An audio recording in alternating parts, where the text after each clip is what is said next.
하나님 말씀은 신약성경 디모데후서 4장 1절에서 8절까지 말씀입니다. 디모데후서 4장 1절에서 8절까지 말씀 봉독해 드리겠습니다. 하나님 앞과 살아있는 자와 죽은 자를 심판하실 그리스도 예수 앞에서 그가 나타나실 것과 그의 나라를 두고 엄히 명하노니 너는 말씀을 전파하라. 때를 얻든지 못 얻든지 항상 힘쓰라. 범사에 오래 참음과 가르침으로 경책하며 경계하며 권나라.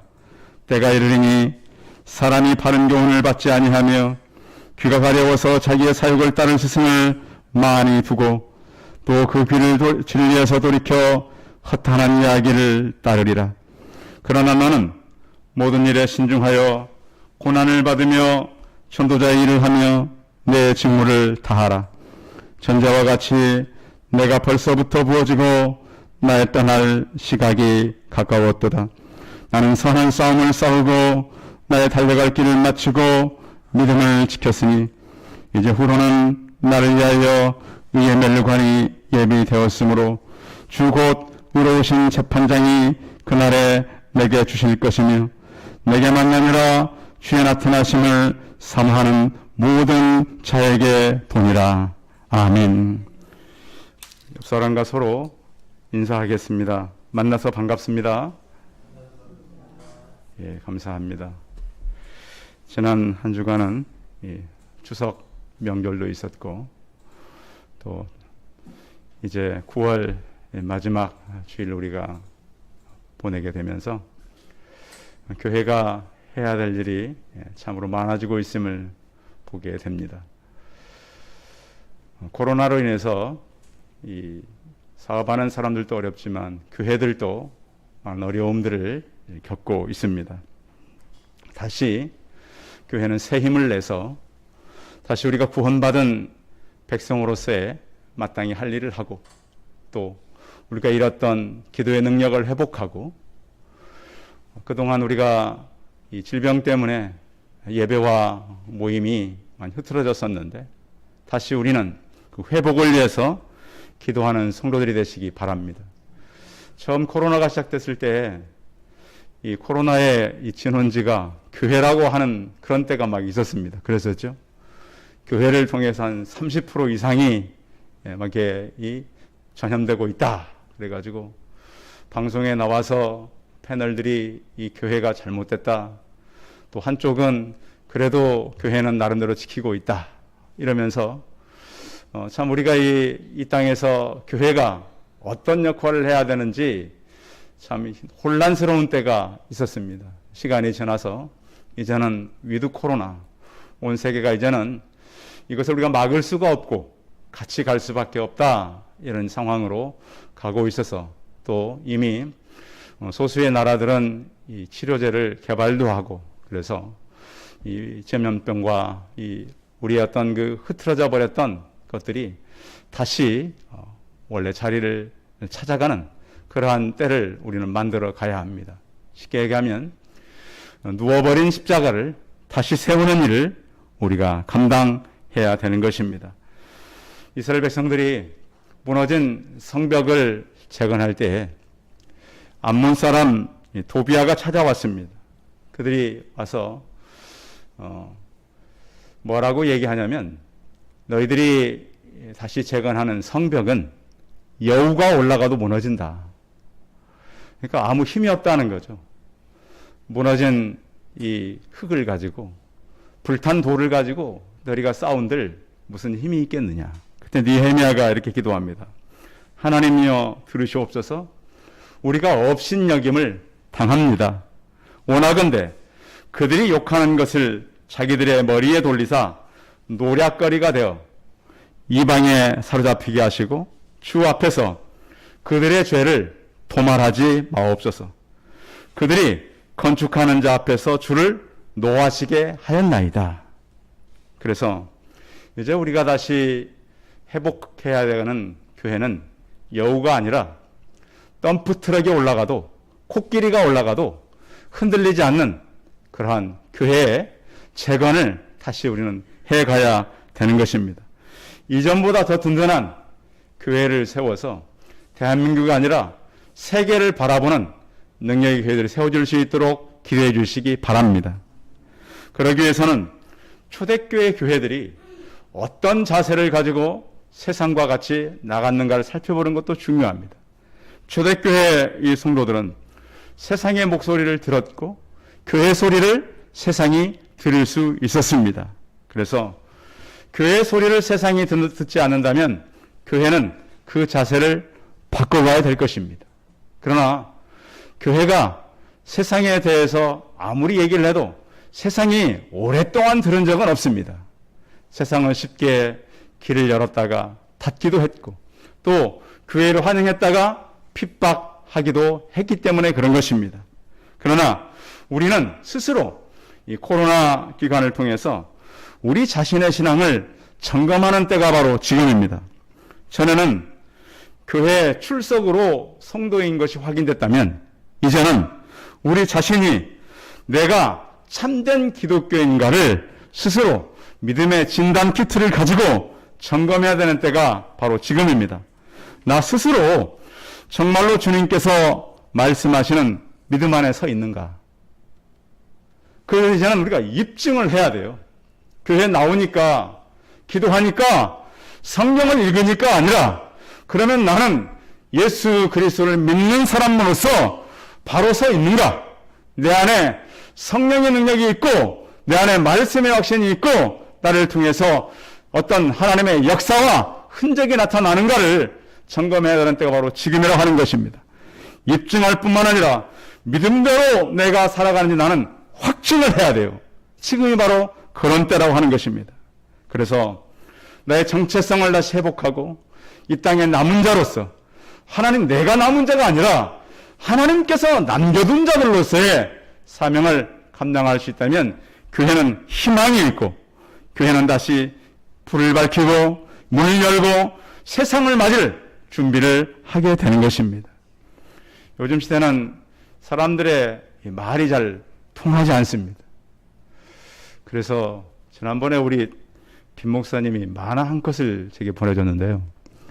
그 라떼 라떼는 말이야. 그래서 말이 라떼컵에 들어가서 수영하고 있는 그런 그림을 하나 보냈는데 이해를 하는지는 모르겠어요. 너무 이해를 서로 다르게 하고 있다는 것이죠. 말이 통하지 않는 시대. 그래서 지금만 그랬던 것이 아니고 이 바울이 편지를 할 때도 그런 때였어요. 그래서 여러분 그 편지를 하면 그 편지 속에 좋은 내용이 있으면 좋겠습니까? 다그치는 내용이 있으면 좋겠습니까? 어떠셔요? 글을 받았는데 참 사랑스러운 글, 애틋한 글을 받으면 좋을 텐데 오늘 바울의 글을 읽어보면 굉장히 다그치는 말이에요. 응? 너 정신 차려? 이런 글이에요. 그래서 오늘 본문 시작하면서부터 굉장히 엄하게. 그런데 바울과 디모데는 굉장히 가까운 사이였어요. 어떻게 알 수 있냐면 바울 서신서를 보면 한 13권 정도 되는데 그 중에 4개의 편지 서두에는 디모데를 소개해요. 그런가 하면 또 그 몇 군데를 보면 바울과 디모데 둘만 등장할 때가 있어요. 이렇게 가까운 측근이었어요. 그런데 이 디모데가 믿음을 갖기까지는 스스로였나요? 도움이 있었을까요? 도움이 있었어요. 그의 어머니, 그의 할머니의 이름이 성경에 나타나요. 어머니 유니게 또 할머니 로이스가 나타난단 말이에요. 그래서 어떤 한 사람의 신앙이 생길 때까지는 그 사람 혼자 신앙이 연결어간 건 아니고 주변에 도움이 있었다는 거예요. 우리가 바닷가에 가서 이렇게 서 있으면 바닷가에는 뭐가 이렇게 밀려오는 거죠? 파도가 밀려오죠. 그런데 어떨 때는 잔잔할 때가 있고 어떤 때는 거세게 파도가 칠 때가 있어요. 그 파도의 힘은 파도 힘일까요? 다른 영향일까요? 다른 영향이죠. 무슨 영향이죠? 바람이죠. 파도가 막 높이 치고 싶어서 혼자 치는 게 아니에요. 물은 잔잔하게 있어요. 그런데 바람이 얼마나 부느냐에 따라서 그 파도는 좌우되는 거예요. 마찬가지로 신앙도 그래요. 누구로부터 누구를 만나서 그 신앙이 이렇게 지금까지 결실을 맺었는가, 자라왔는가, 영향이 있다는 거예요. 성도 여러분, 저는 여러분들의 신앙이 예수 그리스도를 만남으로 뜨겁고 능력 있고 이 세상을 이끌어가는 담대한 그런 신앙인이 되시길 바랍니다. 그래서 우리는 내 힘으로 사는 것이 아니라 파도가 큰 바람을 만나면 큰 파도가 치듯이 예수 그리스도를 만나서 이 땅을 흔들고 이 땅에 살아가면서 능력을 나타내고 하나님의 사람으로 살아가는 그러한 믿음의 사람들이 되시기를 바랍니다. 그래서 이 예수 그리스도를 만났던 바울은 이렇게 명령하고 있습니다. 4장 1절 읽어봅니다. 4장 1절 시작. 하나님 앞과 살아있는 자와 죽은 자를 심판하실 그리스도 예수 앞에서 그가 나타나실 것과 그의 날을 두고 엄히 명하노니. 자, 내가 지금 명령을 하는 거다. 그러니까 편지를 가지고 명령조의 편지를 쓴 거예요. 누구 앞에서? 하나님과 살아있는 죽은 자를 심판하실 그리스도 예수 앞에서. 이 명령은 그래서 누구의 명령이다? 내 명령이다? 하나님과 예수 그리스도의 명령이다. 그래서 바울이 이 편지를 쓰면서 감옥 안에 있었지만 지금 이 글을 쓰는 순간 하나님과 예수 그리스도의 굉장히 강한 그런 엄한 그런 명령이 너에게 지금 전달되고 있다는 것입니다. 천지의 주제이신 하나님, 장차 우리를 영혼을 심판하실 예수 그리스도 앞에서 이 편지를 쓰고 있고 미래에 닥쳐올 확신에 대해서 바울은 디모데에게 전달하고 있는 것입니다. 이 엄히 명한다는 얘기는 군대에 사령관이 아래 이 부하 군인에게 마지막 명령을 내린 것 같습니다. 전쟁할 때 마지막 명령이 뭐죠? 돌격 앞으로입니다. 그래서 이 대한민국에 가장 그 큰 탱크 부대가 있는 거 아십니까? 이 부대의 인사는 돌격입니다.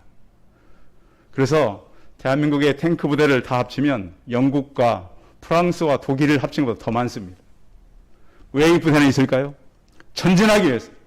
명령만 내리면 우리나라가 가야 될 끝까지 간다는 거예요. 이 엄한 명령이라는 것은 총사령관이 군인에게 돌격! 그러면 마지막 군인들은 포탄을 장전하고 비행기를 움직이는 이 조종사들은 마지막 그 기다리다가 가서 진군하는 거예요. 소총수도 마찬가지예요. 돌격하면 마지막 칼을 소총에 꼽고 마지막 결전을 위해서 달려가는 거예요. 그렇듯이 엄한 명령이라는 것은 마지막 결전하기 위해서 출격해야 되는 그런 자세를 갖추고 들으려고 하는 것입니다. 그래서 저는 그런 생각을 했습니다. 아니, 바울이 이게 마지막 편지하면서 이게 마지막 결론 부분이거든요. 그러면 몸 조심하고 건강하게 잘 지내고 형제를 사랑하고 이웃을 사랑하고 막 그래야 되는데 이것은 내가 하나님과 예수 그리스도 앞에서 하는 엄한 명령이야. 꼭 지켜야 돼. 이건 미룰 수 없고 너가 선택할 수 있는 것이 아니야. 그 명령이 바로 2절입니다. 2절 읽어보겠습니다. 시작. 너는 말씀을 전파하라. 때를 얻든지 못 얻든지 항상 힘쓰라. 범사에 오래 참음과 가르침으로 경책하며 경계하며 권하라. 자, 너는 무엇을 전파하라? 말씀을 전파하라. 이것은 예수 그리스도도 이 땅에 남은 11 제자들에게 부탁하셨어요. 너희는 온 천하에 다니며 만민에게 복음을 전파하라. 예수님 제자들이 대부분이 청년들이었어요. 그러면 청년들의 고민은 뭐죠? 요즘 같으면 결혼과 앞으로 직장과 진로예요. 그럼 예수님은 뭘 해주셔야 돼요? 야, 내가 집안 채식 줄 테니까, 응? 내가 어느 땅에다가 너희 갈 때 준비해놨으니까, 응? 내가 무슨 정보를 주면 너희들이 성공할 거니까, 응? 어느 때 땅을 사고, 그런 정보 주셨나요? 온 천하에 다니면서 복음 전파하라. 그러니까 무슨 얘기냐면, 결혼도 이 일을 하고, 직장도 이 일을 하고, 너가 나중에 돈을 벌어도 이 일을 먼저 생각하고 하라는 얘기입니다. 성도 여러분, 우리 청년 여러분, 여러분들의 삶이 우선순위가 복음 전파에 있기를 바랍니다. 내가 성공하고 출세하고 돈 많이 벌어서 무슨 일 할까? 하나님, 내가 이 일을 위해서 복음 전파를 위해서 일을 할 수 있도록 능력을 주옵소서. 그런 응답이 우리 청년들과 우리 어른들에게 있기를 바랍니다. 이래서 이 일을 하라. 그리고 예수님께서 마지막 이 땅을 막달하면서도 오직 성령이 내게 임하시면 너희가 권능을 받고 예루살렘과 온 유대와 사마리아와 땅끝까지 이르러 내 증인이 될 것이다라고 말씀하셨습니다. 그래서 로마서에 보면 이 말씀은 믿음은 들음에서 나며 들음은 그리스도의 말씀으로 말미암다라고 하는 것이에요. 그래서 우리를 전도에 미련한 것으로 우리를 택해서 했다라고 성경은 말씀합니다. 죽어가는 영혼을 살릴 수 있는 유일한 길, 사람의 살리는 영광이 나타나는 유일한 길은 바로 복음이 전파되는 일입니다. 그러니까 이 복음 전파는 무엇보다 우선순위로 해야 될 일이라고 하는 것이죠. 성도 여러분, 지금은 질병 때니까 우리가 멈춰야 될까요? 아마 디모데가 바울의 편지를 받고 아니 선생님은 왜 이렇게 힘든 일만 시키나? 지금 자기 혼자 신앙생활 하기도 쉽지 않은데, 예배하기도 쉽지 않은데 왜 이렇게 다그치면서 때를 얻든지 못 얻든지 복음을 전파라고 하는가? 성도 여러분, 복음 전파는 미래가 아니라 현재 진행형으로 되어 있어요. 계속해서 전해야 한다. 그가 감옥에 있든지 길을 걸어가든지 어디에서 누굴 만나든지 예수 그리스도를 전하라. 저처럼 강단을 통해서 하지만 우리 성도들은 모임과 친구들을 만나서 개인 전도들이 있기를 바랍니다. 그런데 이것을 할 때도 오랜 시간이 필요합니다. 오랜 시간이 필요하고 기다림이 필요합니다. 또 그것을 복음을 전하는데 경책하며 경계하며 하라. 이 경책하라는 얘기는 정신이 번쩍 나도록 책망하라는 거예요. 우리가 그러니까 복음 전도하면서 물론 부드러운 얘기도 중요하지만 전도해도 잘 안 듣는 사람들이 있죠. 혼도 내라는 거예요. 너무 말 안 들으면. 저희가 어릴 때 중등부 때 교회 잘 나가다가 한 번 안 나갔더니 유치부 애가 저를 길에서 만났어요. 유치부 애가. 걔가 뭐라 그러는 줄 알아요? 요새는 교회도 안 오대? 어떻게 저를 봤는지 몰라. 제가 깜짝 놀래가지고 어린애가 제가 열심히 다니는 줄 알았는데 잘 안 나왔. 그때 제가 한두 주 빠진 것 같아. 무슨 일 때문에. 요새는 교회도 안 온다고. 근데 그 어린 개가 나중에 잘 믿음으로 자랐어요. 그래서 그 정신 차리고 지금 목사가 되는 거 아닙니까? 여기 성경에 경책하며 정신 차려야 돼. 물론 우리가 모든 사람에게 다 그럴 수만 없어요. 그런데 정신을 못 차리고 다닐 때가 있어요. 그런 사람들을 경책해라. 경계해라. 경계하라는 얘기는 미리 얘기해줘라. 이런 일이 생길 수 있다. 자, 우리가 하나님 앞에 서지 않으면 하나님은 계속 기다릴까요? 어떤 문제를 갖다 주실까요? 반드시 문제가 오게 돼 있어요. 여러분 보십시오. 그러면 나중에 그럴 줄 알았다 그럴 겁니까? 그럴 줄 알았으면 미리 막아야지. 경계하라는 얘기예요. 경책하며 경계해줘라. 그리고 사람들을 격려하면서 권면하라 라고 말씀하는 거예요. 성도 여러분, 우리가 때를 얻든지 못 얻든지 사람들을 권면하고 경책하고 그들을 갖다가 권면하는 우리 성도들 되시기 바랍니다. 왜 그러냐면 이런 때가 온다라는 거예요. 그 3절 한번 읽어봐요. 3절 4절 시작. 때가 이르니 사람이 바른 교환을 받지 아니하며 기가 가려워서 자기의 사욕을 따를 스승을 많이 두고 또 그 길을 진리에서 돌이켜 허탄한 이야기를 따르리라. 바울이 이 편지를 쓸 때 이 유대교의 역사는 굉장히 오래됐어요. 자세히 따지면 아브라함부터 하면 짧지만 길게 따지면 창세가 거의 4,000년이 돼가요. 근데 기독교는 이제 한 40년 정도밖에 안 된 종교예요. 자, 그러면 청년들과 유대인들이 어느 교를 선택하겠어요? 다 유대교를 선택해요. 그런데 하나님께서 이 바울을 통해서 말씀하는 것은 사람들이 자기가 따를 사역을 많이 위해서 자기가 딸 스승을 많이 두게 된다. 요즘에 보면 성경 이야기보다는 사람들이 지어낸 얘기 훨씬 재밌죠. 드라마랄지 영화랄지 다 허구인데 그걸 만들어가지고 사람들이 그것에 많이 빠져들어요. 우리가 이 땅에 살면서 사람들이 무슨 이야기를 만들 때 성경을 근거한 것이 참 많습니다. 드라마의 반전, 영화의 반전, 이런 것들이 성경에서 많이 참고돼요. 성경처럼 정말 드라마틱한 이야기가 없어요. 그런데 성경보다는 자꾸 사람들이 허탄한 이야기를 쫀다는 거예요. 그래서 오늘 바울이 디모데에게 이 허탄한 세상에 살아가면서 5절에 이렇게 말해요. 5절 서두를 읽어봐요. 시작. 그러나 너는 모든 일에 신중하며 고난을 받으며 전도의 일을 하며 내 직무를 다하라. 고난을 내가 받아야 된다.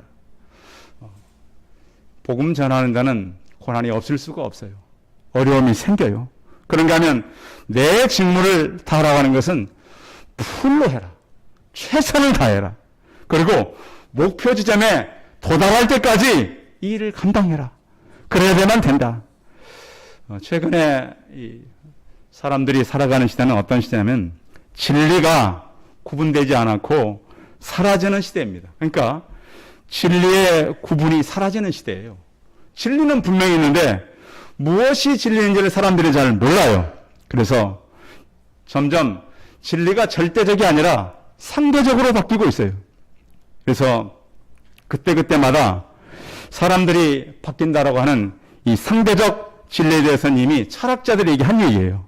그래서 모든 것에서 통하는 절대 진리는 없다 이렇게 사람들이 말해요. 왜 없냐? 상황에 따라 바뀔 수 있고 사람에 따라 바뀔 수 있고 가치에 따라 바뀔 수 있고 윤리도 상대적이고 지식도 상대적이고 심지어 진리까지도 상대적이라고 하는 시대를 우리가 살아갑니다. 그래서 절대의 진리는 존재하지 않는다. 절대의 진리는 이제는 없다. 그래서 내 생각이 진리라고 말하는 사람들이 참 많이 생기고 있습니다. 그래서 왜 그러냐면 교육의 효과인데요. 지금 우리 학교에서 하는 교육은 어떤 식으로 흘러가죠? 굉장히 실용주의적인 교육입니다. 교사는 학생들에게 가르치지 말고 학생들이 스스로 자기 주도로 학습할 수 있도록 안내하는 역할을 해라.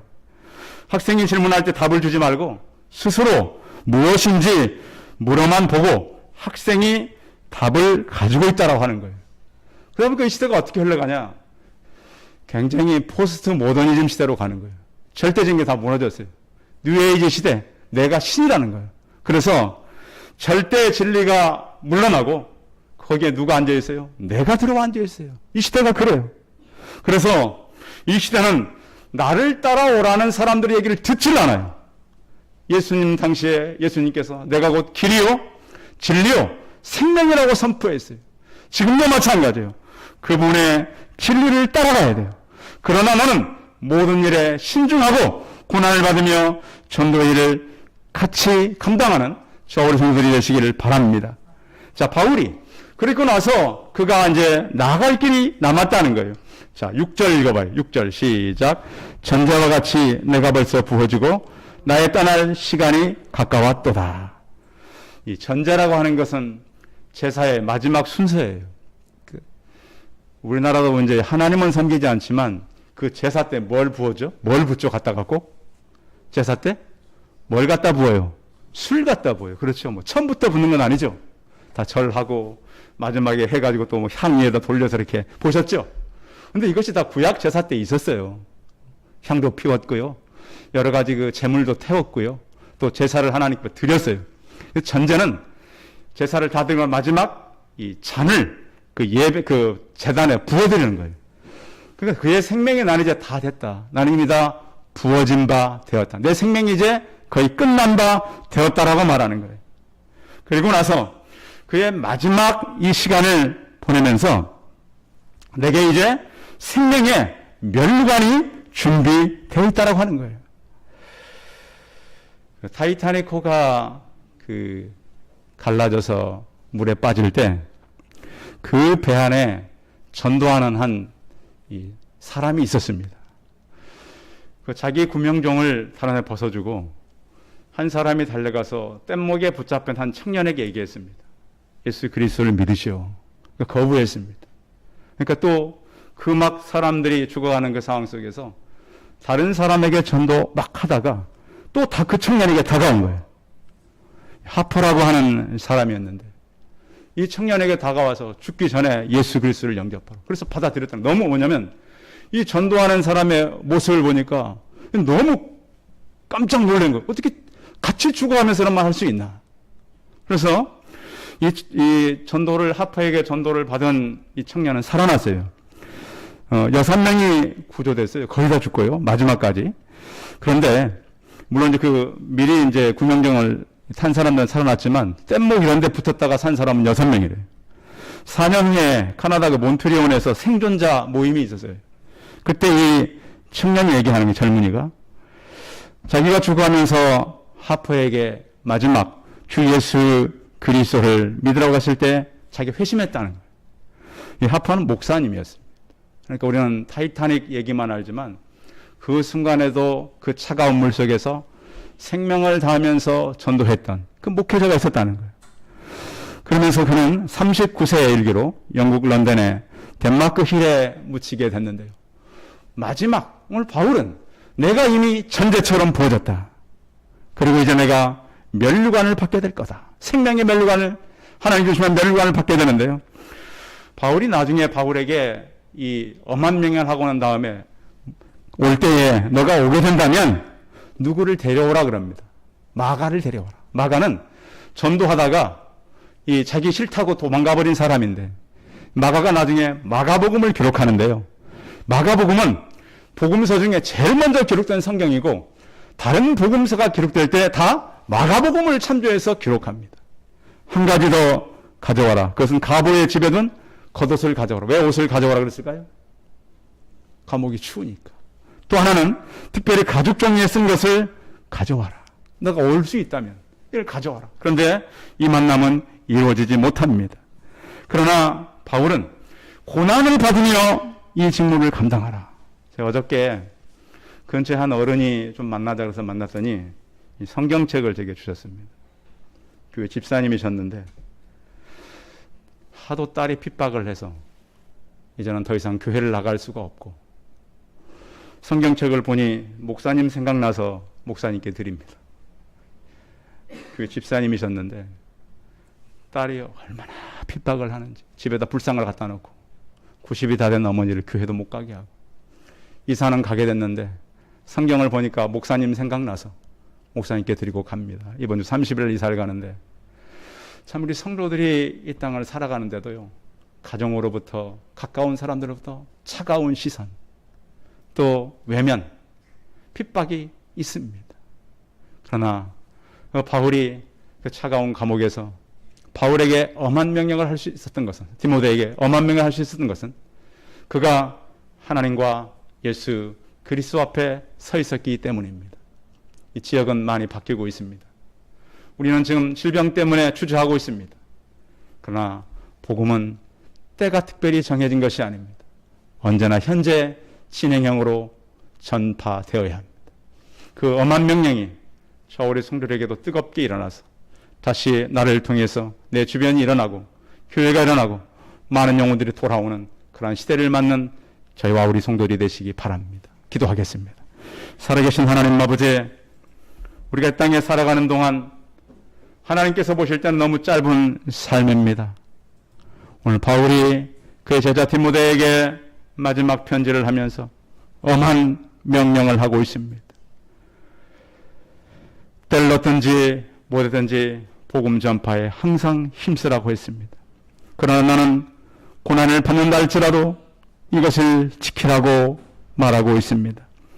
살아계신 하나님, 질병 때문에 많은 사람들이 지치고 소망을 잃고 그 애들마저도 어려운 이때에 주여, 저희가 하나님 앞에서 내가 예수 그리스도를 믿는 자인 것을 확신하고 예수 그리스도를 믿는 자인 것을 증인하고 또한 사람들로부터 나와 하나님이 함께하는 것을 알게 하여 주옵소서. 우리 또한 죄의 명령을 가진 사람들로서 우리 생에 생명 있는 동안 사람을 살려내는 그런 사람들이 되게 하시고, 하나님의 명령 앞에 서서 질병과 환경의 문제가 아니라 내가 문제인 것을 바라보고 하나님의 능력이 내게 임해서 하나님의 놀라운 일들, 기적 같은 일들, 새로운 일이 나타나고 하나님을 많은 사람들에게 전하는 우리들이 되게 하여 주옵소서. 주 예수 그리스도의 이름으로 기도하였습니다. 아멘. 광고 말씀 드리겠습니다. 예배 참여 성도들 감사하고요. 여러분들 아직도 코로나는 계속 있기 때문에 모임들 갈 때 주의하시고, 또 예배를 실시간으로 들을 수 있습니다. 새벽에도 수요에도 금요에도 그 시간들을 여러분들이 다 들어오십시오. 들어오셔서 같이 기도하고 교회는 한 마음을 가지고 가는 것이 중요합니다. 그래서 사단의 어떤 방해를 이기고 나아가면 좋겠습니다. 찬송 527장 하신 후에 축도함으로 예배 마치겠습니다.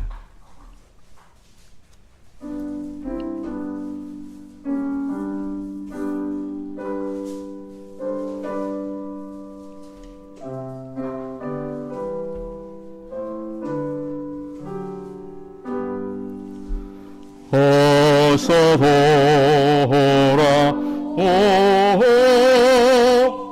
어서 노라 만호 지은 죄가 아무리 무겁고 긍휼로 주어지는 담당하고 못 받으시리요. 우리 주의 넓은 가슴은 하늘보다 넓고 넓어. 어서 돌아 어서 노라 만호 우리 주는 날마다